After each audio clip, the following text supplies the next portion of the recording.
Bismillahirrahmanirrahim. Assalamualaikum warahmatullahi wabarakatuh. Alhamdulillahi rabbil alamin.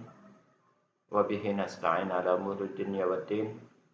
Asyhadu an la ilaha illallah wahdahu la syarikalah wa asyhadu anna Muhammadan abduhu wa rasuluhu sallallahu alaihi wasallam la nabiyya ba'dah.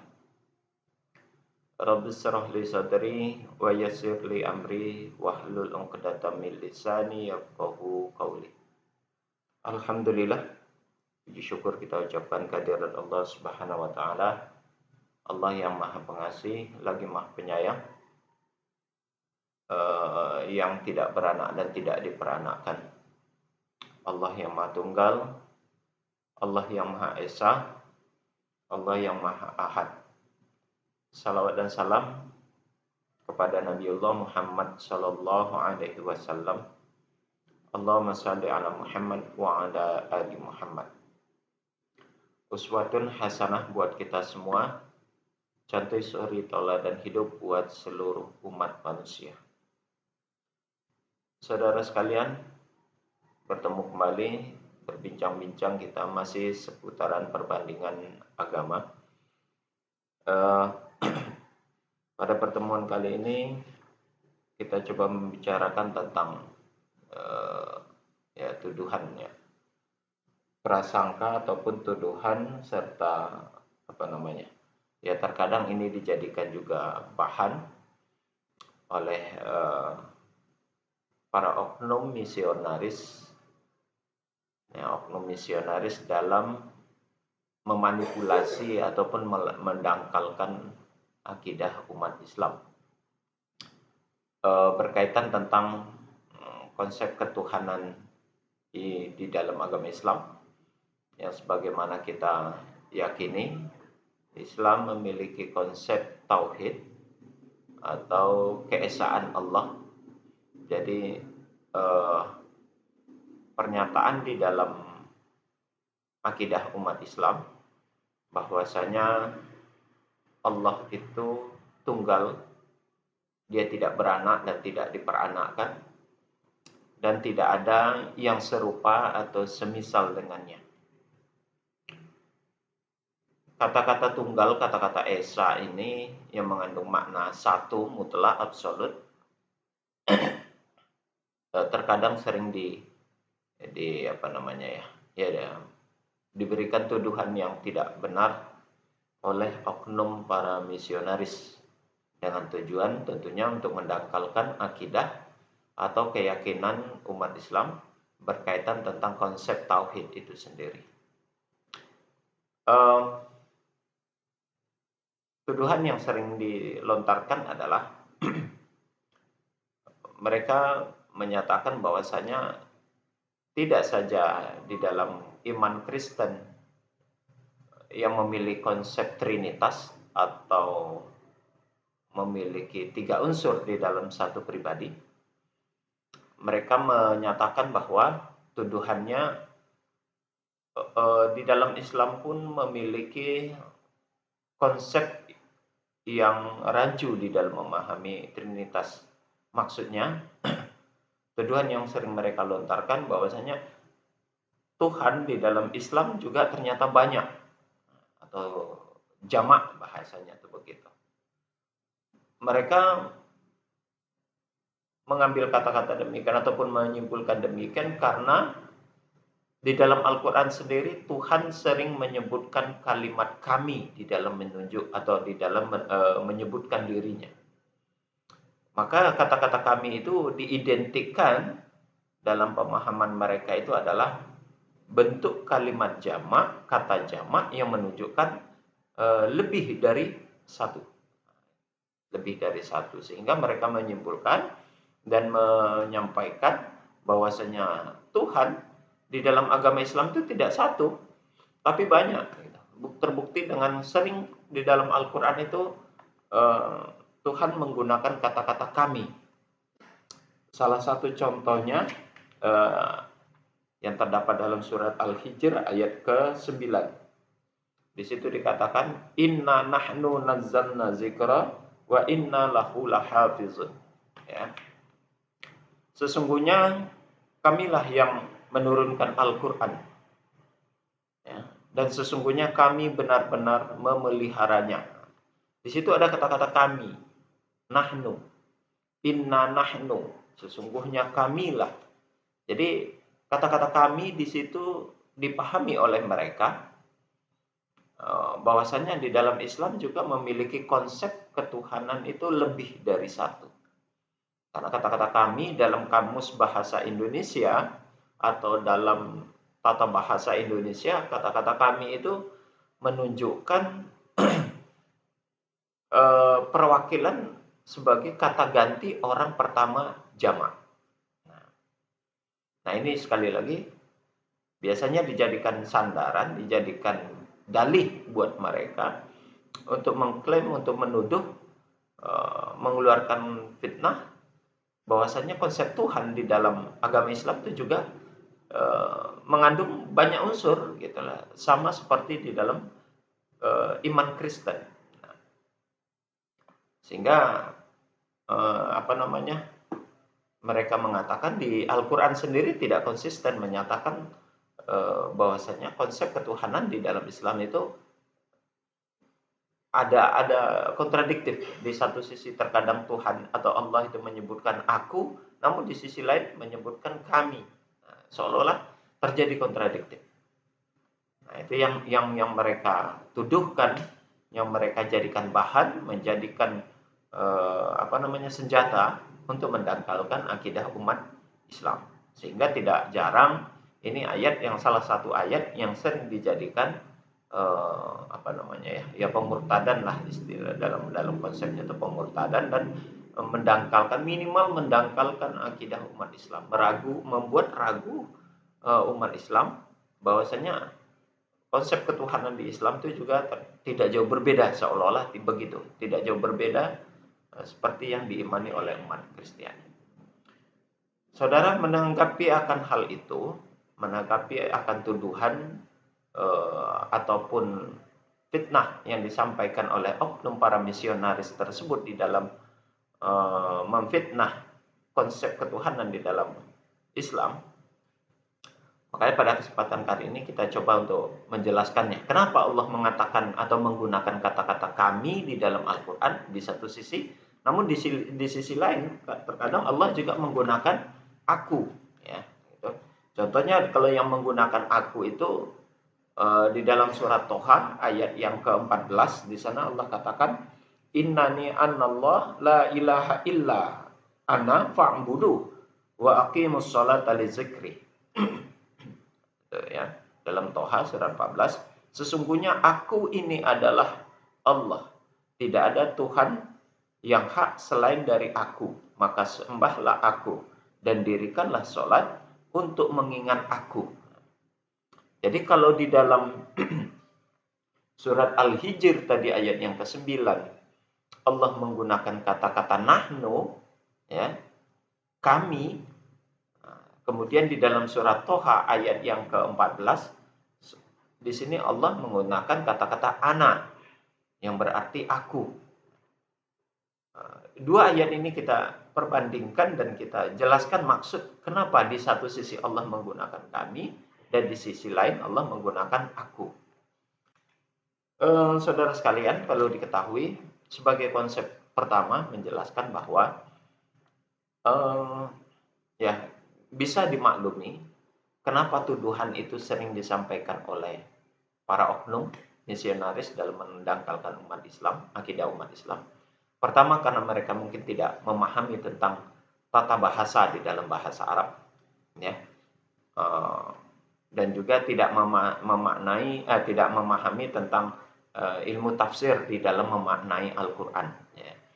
Sehingga ya satu sisi kita anggap maklum saja, cuman sisi lain itu fitnah yang cukup cukup keji dan perlu di counter, perlu dijawab dan perlu dijelaskan. Kata-kata kami, kita mulai dari kata-kata nahnu atau kami itu sendiri. Tidak selamanya kata-kata kami itu menunjukkan kepada jamak. Ini perlu dipahami. Tidak selamanya kata-kata kami itu mengandung arti jamak. Kita ambil contoh yang simpel, saudara. Ketika seorang pejabat negara ataupun apa namanya, ya tidak usahlah pejabat negara atau siapapun itu, memberikan sambutan, ya, dan sering di dalam memberikan sambutan, memberikan ucapan, berkata-kata itu menggunakan untuk menyebutkan dirinya, dia sering menyebutkan kata-kata kami sebagai pengganti penyebutan kata saya. Misalnya presiden dalam memberikan sambutannya, atau menteri memberikan sambutannya, ataupun camat memberikan sambutannya, dia menggunakan kata-kata misalnya kami, ya. Dalam hal ini kami atas nama kepala negara, nah, misalnya begitu. Misalnya kami atas nama RT, kami atas nama RW. Apakah di situ menyebutkan kepala RT, ketua RT, ketua RW-nya jamak?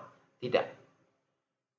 Atau presiden ketika memberikan sambutan dia sering menyebutkan kata-kata kami, nah, kami sebagai kepala negara. Apakah presidennya jamak? Tidak. Presidennya tetap satu. Lalu kenapa penggunaan kata kami itu berfungsi bukan untuk menunjukkan jumlah, tapi justru menunjukkan penghormatan dan sebagai menunjukkan bahwasanya kerendahan diri bagi seorang presiden. Atau sebagai seorang, ya siapapun lah itu yang sebagai berbicara dalam posisi menunjukkan dirinya sebagai kata-kata dengan menggunakan kata-kata kami. Jadi bukan menunjukkan dianya berjumlah banyak. Nggak ada. Seorang presiden menyatakan kami selaku kepala negara. Bukan presidennya yang jumlahnya lebih dari satu, tidak. Apakah di dalam diri presiden itu ada unsur? Juga tidak. Tapi justru dia menunjukkan tentang kata-kata penghormatan kepada orang yang akan dia sampaikan. Menghargai, menghormati orang yang diajak berbicara ataupun para audiensnya begitu. Dan dia menyatakan dirinya kepada dirinya kami sebagai bentuk kerendahan dirinya begitu. Nah, itu dalam konteks penggunaan kata-kata kami di dalam kehidupan sehari-hari. Lalu kata-kata kami apabila dituangkan oleh Allah di dalam Al-Quran, saudara bisa lihat di dalam ayat Al-Quran, ketika Allah menggunakan kata-kata kami, berarti di dalam ayat itu Allah ingin menjelaskan, ingin menunjukkan bahwasannya aktivitas atau perbuatan yang lakukan oleh Allah itu tidak melibatkan dirinya sendiri saja, atau tidak hanya melibatkan zatnya sendiri, tapi di situ ada campur tangan ataupun melibatkan makhluknya yang lain yang ikut serta dalam upaya pelaksanaan tersebut. Contohnya kita ambil kepada ayat yang tadi dalam surat Al-Hijr tadi. Di situ bunyinya Inna nahnu nazzalna zikra wa inna lahu lahafizun. Yang artinya sesungguhnya kamilah yang menurunkan az-zikr. Az-zikr itu adalah Al-Qur'an. Jadi nama lain dari Al-Qur'an adalah az-zikr. Jadi kamilah yang menurunkan Al-Qur'an. Apakah jumlah Allah banyak dalam hal ini? Tidak. Tapi menunjukkan bahwasannya dalam proses turunnya Al-Quran, Allah tidak bekerja sendiri. Ada campur tangan makhluknya yang lain yang Allah perintahkan, yang ikut terlibat dalam proses turunnya Al-Quran. Siapa mereka? Dalam ini adalah malaikat Jibril. Nah, jadi ketika Allah menggunakan kata-kata kami di dalam ayat ini, Inna nahnu, sesungguhnya kamilah. Kata-kata kami itu termasuk di dalamnya adalah malaikat Jibril yang menyampaikan wahyu Allah kepada para nabinya. Jadi Allah tidak bekerja sendiri atau Allah tidak melakukan sendiri secara langsung. Meski ada ayat Al-Quran itu yang diturunkan langsung oleh Allah, diterima langsung kepada Nabi Muhammad. Ada, tapi tidak semuanya, tapi tidak seluruhnya. Ada beberapa, dan di luar itu ada ayat-ayat yang Allah sampaikan kepada Rasulullah itu melalui perantara malaikat Jibril. Begitu. Ya, jadi situ tidak Allah sendiri yang bekerja, ya, tidak Allah sendiri yang melakukan hal tersebut, tapi Allah memerintahkan melibatkan makhluknya yang bernama malaikat dalam proses turunnya Al-Quran itu sebelum sampai kepada Muhammad Shallallahu Alaihi Wasallam. Itu yang pertama. Yang kedua, di dalam potongan berikutnya, wa inna lahu lahafizun, dan kami juga yang memeliharanya. Nah, kata-kata kami itu juga bukan Allah secara individu, secara zat pribadi dia yang memelihara secara utuh, secara apa? Secara langsung, tidak demikian. Tapi di situ ada melibatkan makhluknya yang lain lagi di dalam memelihara Al-Quran. Siapa mereka? Yakni para penghafal-penghafal Al-Quran atau para hafiz. Para hafiz dan hafizah. Mereka ikut serta terlibat juga di dalam upaya memelihara kemurnian Al-Quran. Nah, begitu. Jadi kata-kata inna nahnu nazzalna zikra wa inna lahu lahafizun. Ini sekali lagi ayat ini yang sering dijadikan senjata buat para oknum misionaris untuk mendangkalkan akidah umat Islam dengan tuduhan bahwasanya Tuhan di dalam konsep akidah umat Islam itu ternyata juga lebih dari satu. Nah, ternyata mereka kan hanya karena mereka tidak memahami maksud dari penjelasan ataupun tafsiran dari ayat ini. Kata-kata nahnu di situ bukan Allah terlibat sendiri. Jadi Allah ingin menyampaikan, seolah-olah Allah ingin menyampaikan bahwasanya di dalam menurunkan Al-Quran Allah melibatkan malaikat, ya, memerintahkan malaikat untuk ikut serta dalam proses turunnya Al-Quran. Kemudian di dalam proses pemeliharaan Al-Quran juga Allah tidak bekerja sendiri. Allah melibatkan makhluknya yang lain yang bernama manusia, yang dalam hal ini termasuk dalam kategori para penghafal-penghafal Al-Quran, hafiz dan hafizah. Mereka dilibatkan di dalam memelihara Al-Quran itu supaya terjaga kemurnian, keabsahan dan keaslian Al-Quran. Makanya Al-Quran itu banyak dihafal oleh banyak manusia. Tua, muda, besar, kecil, laki-laki dan perempuan, semua banyak yang mampu menghafal Al-Quran. Sehingga kemurnian Al-Quran, kesucian Al-Quran itu terjaga dengan baik. Karena saking banyaknya orang penghafal Quran, maka mereka tidak mungkin untuk berbohong dan tidak mungkin ada penambahan-penambahan ataupun pengurangan-pengurangan sebagaimana yang terjadi dalam Bible. Sebagaimana yang terjadi di dalam Bible. Ya, kenapa diturunkan ayat ini? Kenapa diturunkan inna nahnu nazzalna zikra wa inna lahu lahafizun? Kami yang menurunkan Al-Quran dan kami juga yang memeliharanya. Karena sudah ada contoh di dalam kitab sebelumnya yang diturunkan oleh Allah kepada Yesus, kepada Isa alaihissalam. Alkitabnya sudah terjadi intervensi. Ada intervensi, ada pengurangan, ada penambahan, ada tambal sulam, bahkan tercampur dengan tulisan-tulisan tangan manusia. Nah, itu yang ingin diantisipasi oleh Allah.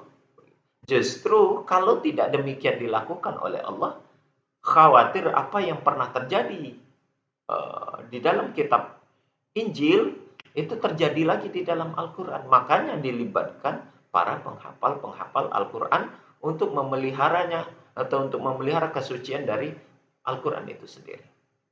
Itu yang pertama berkaitan dengan kata-kata kami.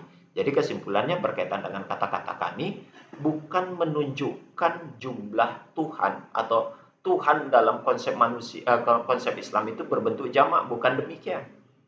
Ya. Kata-kata kami di dalam Al-Quran, kata-kata kami yang Allah nyatakan di dalam Al-Quran untuk menunjukkan kepada dirinya, itu justru ketika Allah melakukan sesuatu, di sana Allah melibatkan makhluknya yang lain. Sehingga Allah menggunakan kata kami itu bukan seutuhnya kepada dirinya, tetapi di situ ada terlibat makhluknya yang lain. Ya, kalau di turunnya Al-Quran, ada malaikat yang dalam hal ini sebagai makhluk yang ikut serta terlibat dalam proses turunnya Al-Quran. Kemudian dalam proses pemeliharaan Al-Quran, Allah menggunakan kata kami karena memang di situ melibatkan para hafiz dan hafizah Al-Quran untuk memeliharanya. Nah, jadi itu yang dimaksud dengan kata-kata kami, bukan menunjukkan jamak, bukan menunjukkan jumlah Tuhan itu lebih dari satu, bukan demikian. Itu yang pertama. Yang kedua, kata-kata kami itu juga perwakilan, sebagian ulama menyebutkan di dalam ketika Allah menyebutkan kata-kata kami, di situ mewakilkan nama dan sifat-sifatnya. Nama-nama Allah yang di dalam Al-Quran juga disebut sebagai Asmaul Husna itu yang jumlahnya begitu banyak. Bukan wujudnya yang banyak, bukan Tuhannya yang banyak, tapi nama-namanya yang banyak. Jadi di samping Allah melibatkan para makhluknya yang lain di dalam usaha pekerjaan yang dilakukan oleh Allah, tapi di dalam kata-kata kami itu sebagian ulama memahami bahwa ketika Allah menggunakan kata kami, di situ juga disertakan sebagai perwakilan dari nama-namanya yang jumlahnya banyak, yang disebut dengan Asmaul Husna. Allahu Rahman Rahim, Al-Malik, Al-Quddus, As-Salam, Al-Mu'minun, Al-Muhaiminun, Al-Aziz, Al-Jabbar, Al-Mutakabbir, dan lain sebagainya. Nah, jadi nama-nama itu yang Allah sertakan di dalam penyebutan kata-kata kami. Keseluruh nama itu diwakilkan di situ. Jadi ada dua alasan kenapa Allah menyebutkan kata kami di dalam Al-Quran itu. Bukan menunjukkan dirinya yang jamak, bukan menunjukkan jumlahnya yang lebih dari satu, tapi di situ bermakna ada makhluk lain yang terlibat di dalam proses perbuatan Allah dan sekaligus mewakili daripada nama-nama Allah dan sifat-sifat Allah yang jumlahnya banyak. Kemudian kata-kata aku, seperti mana yang dituangkan di dalam Toha ayat yang 14, di saat Allah menggunakan kata-kata aku, di saat Allah membicarakan tentang eksistensi dirinya secara pribadi. Nah, begitu.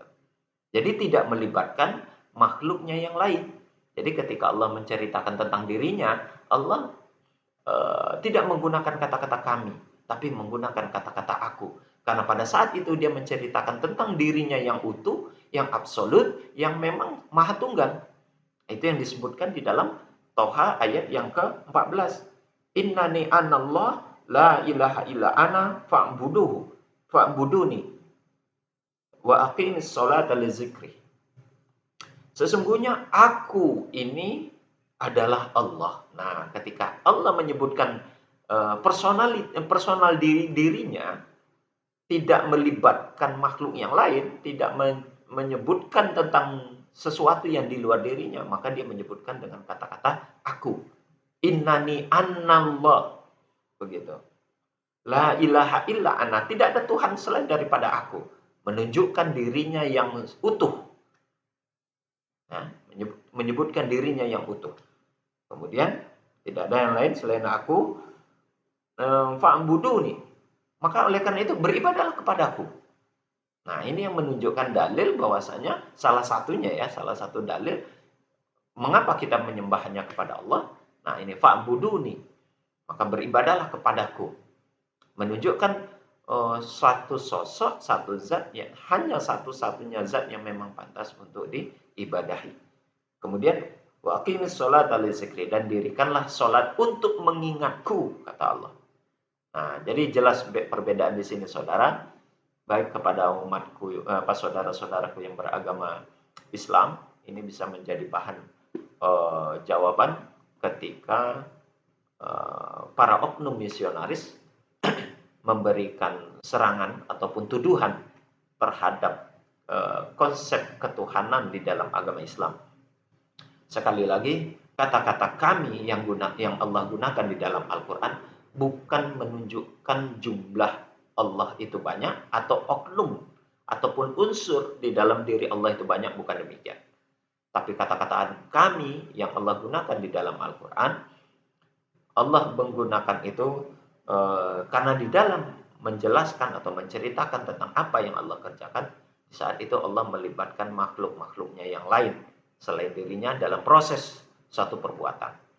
Sedangkan Allah menggunakan kata-kata aku di dalam Al-Quran, pada saat itu Allah menunjukkan eksistensi dirinya yang maha tunggal, yang maha esa, yang tidak beranak dan tidak diperanakan. Dan di saat itu Allah tidak melibatkan makhluknya yang lain atau sosok yang lain untuk dia ceritakan. Memang murni mutlak tentang menjelaskan dirinya. Baru Allah menggunakan kata-kata aku di dalam Al-Quran. Dan tidak ada kontradiktif dan tidak ada pertentangan. Masalah penggunaan kata-kata kami dan menggunakan kata-kata aku di dalam Al-Quran, fungsi dan tujuan daripada penggunaan kata itu jelas berbeda. Maka ini perlu dijelaskan sebagai counter, sebagai jawaban, sekaligus mengklarifikasi ya, kepada saudara-saudara kita yang sering